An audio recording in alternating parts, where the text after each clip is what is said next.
नमस्कार। एस्ट्रो तक में आप सबका बहुत बहुत स्वागत है। मैं हूं प्रवीण मिश्र। शक्ति प्राप्ति के लिए, सुरक्षा के लिए और बाधाओं से मुक्ति के लिए कैसे करें भद्रकाली की पूजा, आज के इस कार्यक्रम में हम जानेंगे। अपने दर्शकों को बता दें कि भद्रकाली जयंती इस साल 13 मई 2026 को मनाई जाएगी। भद्रकाली जयंती हर साल ज्येष्ठ मास के कृष्ण पक्ष की एकादशी तिथि को मनाई जाती है। और जैसा कि हमने आपको सबसे पहले बताया कि यदि आप शक्ति चाहते हैं, सुरक्षा चाहते हैं, बाधाओं से मुक्ति चाहते हैं, तो आपको भद्रकाली की उपासना अवश्य करनी चाहिए। तो इसका अवसर मिल रहा है 13 मई 2026 को। भद्रकाली जयंती 13 मई को ही क्यों मनाना चाहिए? क्योंकि कुछ लोगों के दिमाग में कन्फ्यूजन है कि हम 12 को मना लें। तो अपने दर्शकों को बता दें कि एकादशी तिथि की शुरुआत 12 मई 2026 को दोपहर 2:52 से होगी और समाप्ति 13 मई को 1:30 पर होगी। और उदया तिथि के अनुसार 13 मई को ही भद्रकाली जयंती मनाना उत्तम होगा। तो पौराणिक कथाओं के अनुसार ऐसा वर्णन मिलता है कि जब देवी सती ने आत्मदाह किया था और भगवान शिव को जब ये पता लगा कि देवी सती ने आत्मदाह कर लिया है, तो भगवान शिव के क्रोध से भद्रकाली उत्पन्न हुई थी। भद्रकाली की पूजा विधि विधान से पूरे देश में माँ भद्रकाली के भक्त करते हैं। बहुत सारे श्रद्धालु इस दिन काले रंग के वस्त्र धारण करते हैं और माँ भद्रकाली को नारियल पानी चढ़ाते हैं, यानी नारियल पानी से अभिषेक करते हैं। कुछ इलाकों में दूध और चीनी से भद्रकाली का अभिषेक किया जाता है। भारत के कई इलाकों में भद्रकाली जयंती के दिन मेला लगता है। जैसे कपूरथला के शेखपुर में विशाल मेला लगता है, जिसे भद्रकाली मेला के नाम से जाना जाता है। इस बार ये मेला 12 मई और 13 मई 2 दिन आयोजित किया जाएगा। हमारे धर्म ग्रंथों में ऐसा वर्णन मिलता है कि जो लोग भद्रकाली जयंती के दिन पूजा करते हैं, उनकी कुंडली में अगर कोई ग्रह दोष हो तो वो दोष भी शांत हो जाता है और शक्ति की प्राप्ति होती है, सुरक्षा का भाव बढ़ता है और बाधाओं से मुक्ति मिलती है। तो ये जो भद्रकाली हैं, ये माता पार्वती का ही उग्र रूप है और राक्षसों का संहार करने के लिए, भक्तों की रक्षा करने के लिए ही माँ ने ये रूप धारण किया था। तो भद्रकाली जयंती, जैसा कि हमने आपको बताया कि हर साल ज्येष्ठ मास के कृष्ण पक्ष की एकादशी तिथि को मनाया जाता है। तो इस बार हम सब भद्रकाली जयंती 13 मई को मनाएंगे। ये जो भद्र शब्द है ना, इसका अर्थ होता है अच्छा। तो जो लोग भद्रकाली की पूजा करते हैं, देवी उनके जीवन में अच्छा करती हैं, यानी ऐसे लोगों को देवी सुरक्षा प्रदान करती हैं। माँ भद्रकाली की पूजा करने से अच्छे लोगों पर माँ की विशेष कृपा होती है और माँ उनके जीवन में सुरक्षा के भाव को बढ़ाती हैं, उनके जीवन की बाधाओं को दूर करती हैं।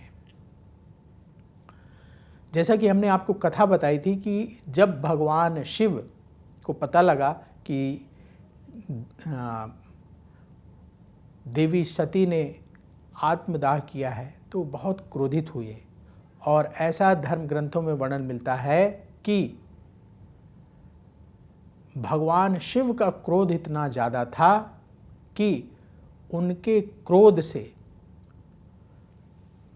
भगवान शिव के बालों से भद्रकाली की उत्पत्ति हुई।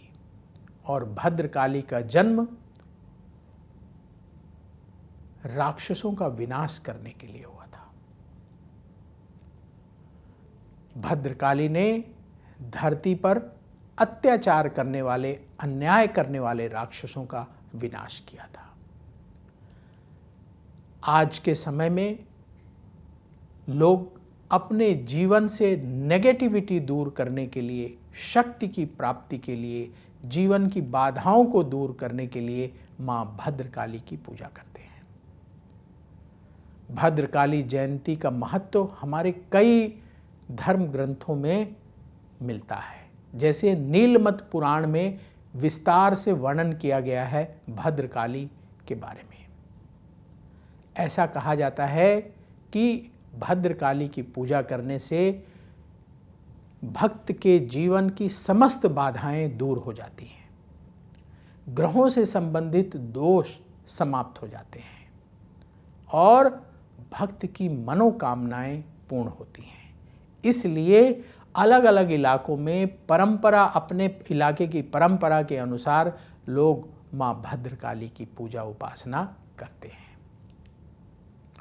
तो आप भी मां भद्रकाली की पूजा उपासना कर सकते हैं। क्या है सरल विधि, कैसे पूजा करना चाहिए?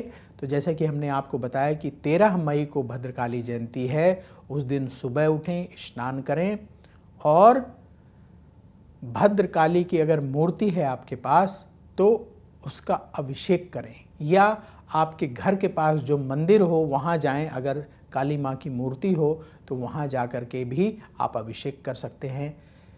किन चीज़ों से अभिषेक करना चाहिए? गंगा जल मिले हुए जल से, दूध से,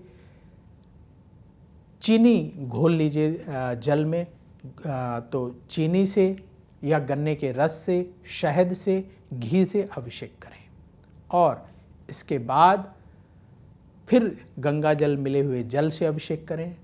इसके बाद वस्त्र पहनाएं, माँ भद्रकाली को नारियल अर्पित करें, पुष्प चढ़ाएं, फल चढ़ाएं और माँ भद्रकाली की आरती करें। आपके जीवन में जो परेशानियां हैं उन्हें दूर करने की प्रार्थना करें। ऐसा माना जाता है कि भक्तों की पूजा से माँ भद्रकाली बहुत जल्दी प्रसन्न होती हैं। तो आप भी इस अवसर पर माँ भद्रकाली की पूजा करके शक्ति की प्राप्ति की प्रार्थना कर सकते हैं, सुरक्षा के लिए प्रार्थना कर सकते हैं, या जीवन में कोई बाधा हो, परेशानी हो तो उसे दूर करने के लिए प्रार्थना कर सकते हैं। तो ये महत्वपूर्ण अवसर है, इसका लाभ हम सबको अवश्य उठाना चाहिए। तो अब वक्त हो चला है आपसे विदा लेने का। आप अपने करीबी मित्रों के साथ जरूर ये वीडियो शेयर करिएगा ताकि वो भद्रकाली का पूजन करके, पूजा विधि बिल्कुल सरल है, हमने आपको बताया, आप पूजन करके, ऐसे पूजन करके उनका आशीर्वाद प्राप्त कर सकते हैं, अपने जीवन में सुरक्षा के भाव को बढ़ा सकते हैं। आजकल सबसे ज़्यादा लोगों का जो मन है वो अशांत रहता है, टेंशन में रहता है, सुरक्षा की भावना घटती जा रही है। लोगों को हमेशा टेंशन रहती है कि हमारे साथ कहीं ऐसा ना हो जाए, गलत ना हो जाए। तो वो जो सुरक्षा का भाव है वो माँ भद्रकाली की पूजा से बढ़ता है, इसलिए अवश्य हमें पूजा करना चाहिए। तो मुझे दीजिए अनुमति, देखते रहिए एस्ट्रोतक और कमेंट बॉक्स में जय श्री राधे जरूर लिखिए। राधा रानी की कृपा से तुरंत आपको पॉजिटिविटी की प्राप्ति होगी। बोलिए जय श्री राधे। अगर आप मुझसे जुड़ करके अपनी समस्याओं का समाधान चाहते हैं और चाहते हैं कि आपकी समस्याओं को ज्योतिष के माध्यम से सुलझाया जाए, तो आप हमसे संपर्क कर सकते हैं, जुड़ सकते हैं एस्ट्रो तक पर।